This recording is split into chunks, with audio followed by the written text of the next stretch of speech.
Susan, how do you come up with the questions that you want to ask the panelists?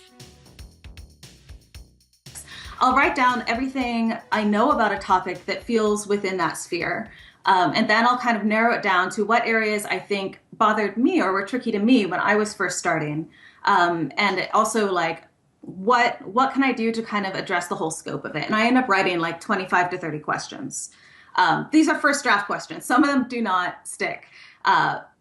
And then I ask people that I know. What both the beginning writers, like what their questions would be in the space, like what they think the panel's about, like if they went to that panel, what would they want or expect to hear?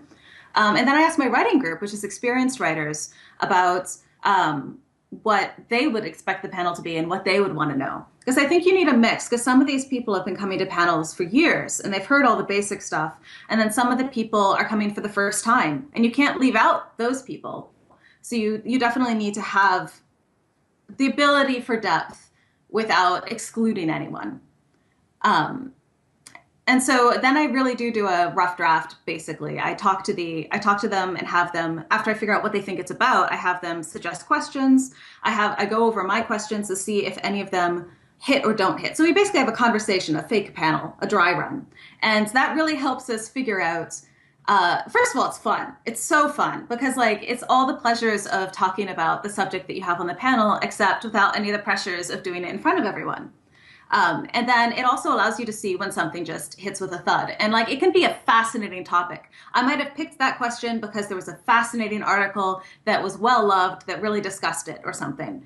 But if it takes too much thought beforehand, if it doesn't create discussion, if it's one of those things where everyone's like, yep, that's the way it works, or something like that, it's not a good question.